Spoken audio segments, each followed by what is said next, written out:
Músculo diafragma. El diafragma forma un tabique entre el tórax y el abdomen. Es un músculo plano, ancho, delgado, que tiene la forma de una cúpula de convexidad superior torácica. Acá observamos la cúpula diafragmática del lado derecho que en expiración asciende hasta el cuarto espacio intercostal. Y la cúpula diafragmática izquierda que en expiración asciende hasta el quinto espacio intercostal.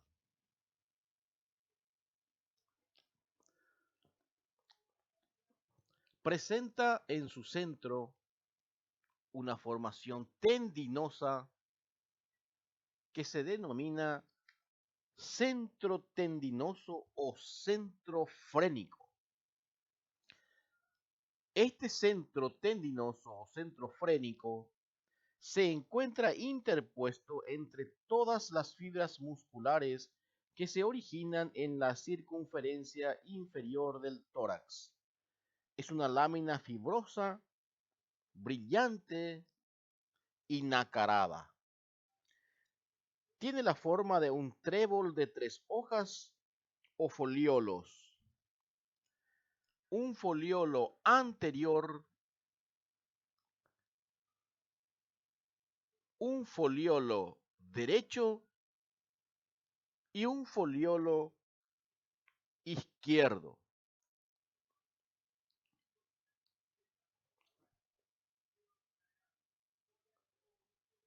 Se inserta en la columna vertebral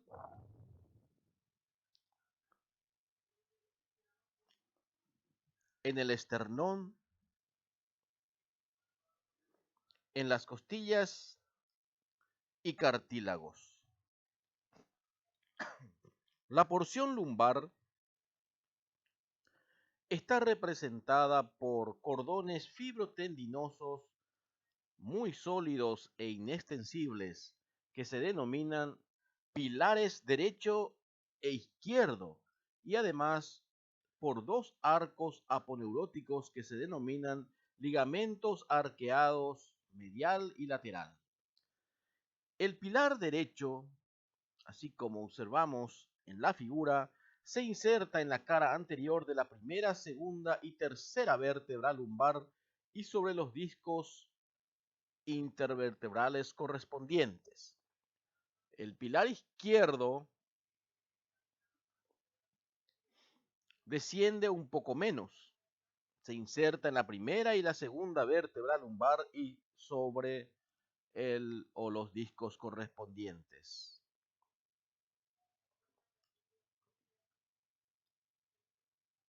Acá podemos observar de nuevo el pilar derecho y el pilar izquierdo.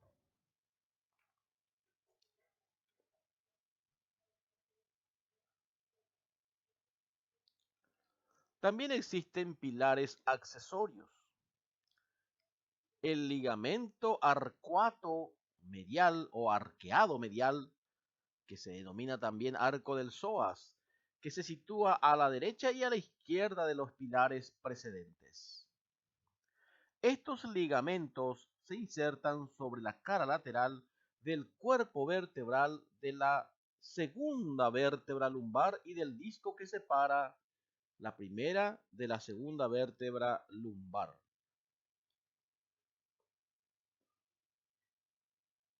Acá podemos observar entonces el ligamento arqueado medial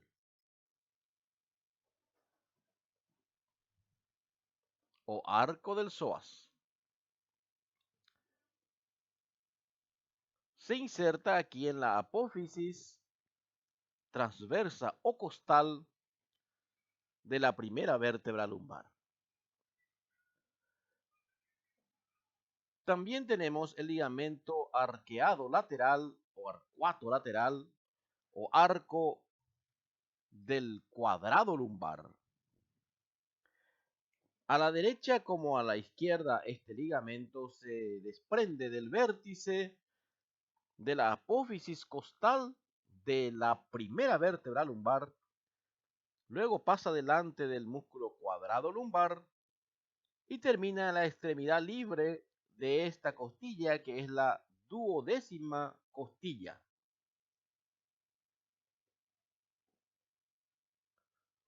Acá podemos observar entonces que parte de la apófisis transversa de L1 y salta como un arco a la duodécima costilla.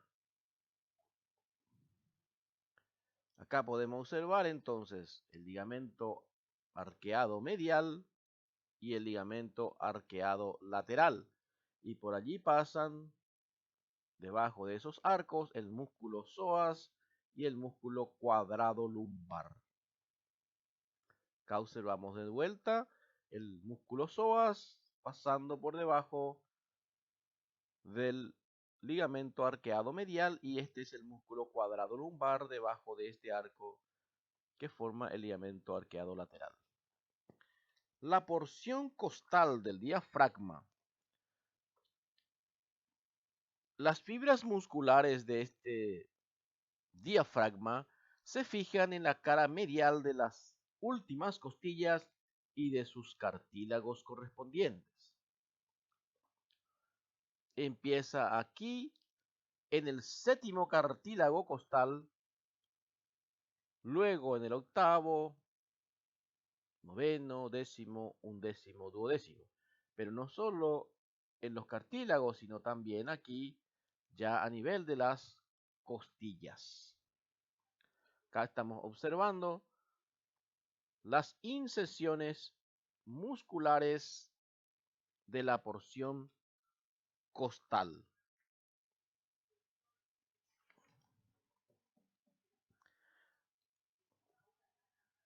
Estas inserciones costocondrales del diafragma se intrincan con la del músculo transverso del abdomen, situadas adelante y caudalmente. Luego tenemos la porción external, que en realidad se inserta aquí en la apófisis sifoides, la cara posterior, por dos fascículos, y entre los dos fascículos existe un espacio que se denomina hiato mediano de la porción external o hiato de Marfan. Y las inserciones externales, a su vez, se hallan separadas de la porción costal por el triángulo externo-costal, que también se denomina triángulo de la Rey. Acá podemos observar entonces los dos fascículos de la porción external y esta ya es la porción costal. Por lo tanto, este espacio es denominado triángulo externo-costal y este pequeño espacio se denomina hiato mediano de la porción external. Por este triángulo externo-costal desciende a la pared abdominal una de las ramas terminales de la arteria torácica interna, que se denomina arteria epigástrica superior de cada lado. Acá observamos de vuelta la arteria torácica interna. La que sigue su dirección es la arteria epigástrica superior. Y esta es la otra rama terminal, que es la musculofrénica. Acá volvemos a mirar el centro tendinoso desde una vista superior. El foliolo anterior es el más ancho de los tres y también el más corto. Su borde anterior ya se aproxima al esternón. El foliolo derecho es oblicuo atrás y a la derecha, y también se une al foliolo anterior por una porción más estrecha donde se forma un foramen que se denomina foramen de la vena cava inferior. El foliolo izquierdo está constituido hacia atrás y hacia la izquierda.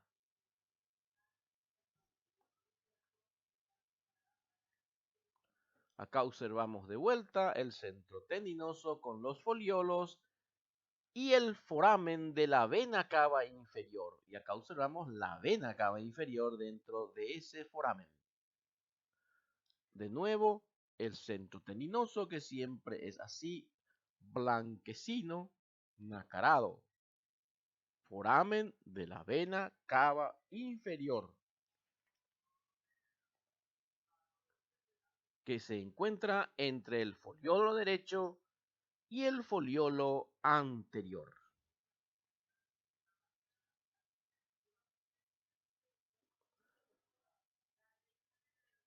En el diafragma estudiamos los hiatos y forámenes, que dan paso a elementos que van del tórax al abdomen y viceversa.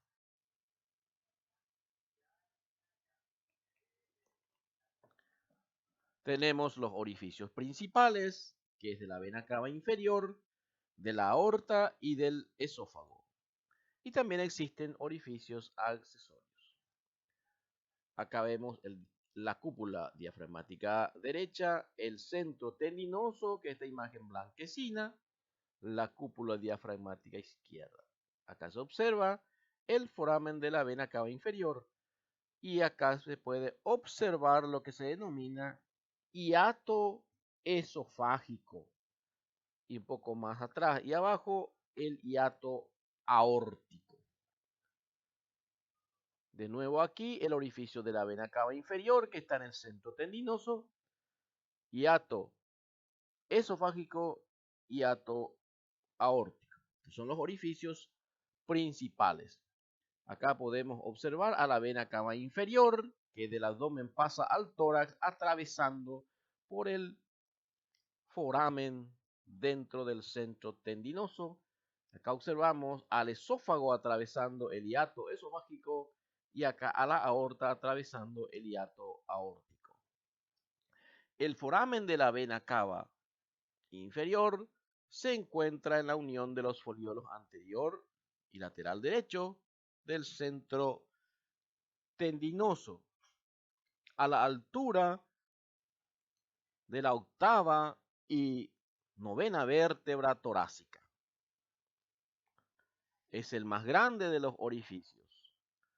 Da paso a la vena cava inferior y a una rama abdominal del nervio frénico del lado derecho. Foramen de la vena cava inferior. La vena cava inferior sube del abdomen y pasa al tórax a través de este orificio. El hiato aórtico es un verdadero conducto cuyas paredes laterales están constituidas por la cara medial muscular de los pilares principales del diafragma. La pared posterior forman los cuerpos vertebrales de T11 y T12. El orificio está a la altura de la duodécima vértebra torácica. Da paso a la aorta y detrás al conducto torácico. Acá estamos observando a la aorta. En este punto, la aorta ya es denominada aorta abdominal. Por arriba, cuando miramos desde el tórax, es aorta torácica. Detrás de la aorta acabemos ascender a este conducto pintado de verde que se denomina conducto torácico. Acá observamos la cisterna del quilo, que es el origen, y luego ya el conducto torácico pasando bien delante de las vértebras detrás de la aorta. El hiato esofágico está adelante, arriba y un poco a la izquierda del hiato aórtico. Es enteramente muscular, sus bordes son gruesos y da paso al esófago y también a los dos nervios vagos. Como es muscular, constituye un esfínter. Se encuentra a la altura de la 10ª vértebra torácica. Aquí podemos observar enteramente muscular a este hiato y acá se observa el esófago que pasa del tórax al abdomen. Ese es el esófago. Acá podemos observar al esófago acompañado de dos nervios. Los nervios vagos. Acá observamos el tronco vagal anterior, que es del lado izquierdo, es decir, el nervio vago izquierdo, y el tronco vagal posterior. Tronco vagal anterior, tronco vagal posterior. Uno adelante y otro detrás. El izquierdo por delante y el derecho por detrás. Acá observamos de vuelta al esófago, que termina acá en la unión esófago gástrica, y este es el nervio vago izquierdo, el tronco vagal anterior. También existen orificios accesorios o forámenes accesorios que dan paso a estructuras venosas y nerviosas. Las venas ácigos, por ejemplo, acá estamos observando en el lado derecho la hemiácigo en el lado izquierdo. También los nervios simpáticos con sus ramas, los nervios esplácnicos. Acá observamos las relaciones de la cúpula diafragmática derecha, el centro tendinoso y la cúpula diafragmática izquierda, que siempre desciende un poco más. Fíjense que la cúpula diafragmática izquierda se relaciona inferiormente con el hígado y superiormente con la cavidad pleural y la base del pulmón derecho. Sobre el centro tendinoso descansa el pericardio y el corazón. La cúpula diafragmática izquierda se relaciona inferiormente con el estómago y con el bazo, y superiormente con la cavidad pleural izquierda y la base del pulmón izquierdo. La cúpula diafragmática izquierda siempre está un poco más arriba que la derecha. En una vista lateral estamos observando la cúpula diafragmática derecha con una cara torácica que es convexa, una cara inferior que es cóncava, y fíjense cómo se relaciona con el hígado en el lado derecho y arriba con el pulmón derecho. En cuanto a la vascularización, tenemos que hablar de la arteria torácica interna, que es una rama de la arteria subclavia. Esta torácica interna emite la arteria pericardiofrénica, que también se denomina diafragmática superior. Y también una rama terminal que se denomina arteria musculofrénica. También existe la arteria frénica inferior, rama de la aorta abdominal, que se encarga de irrigar la cara inferior del diafragma.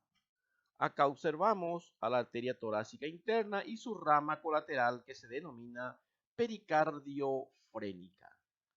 Esta pericardiofrénica vuelve a dividirse en la rama frénica y en la rama pericárdica. Se encarga de irrigar la cara superior del diafragma.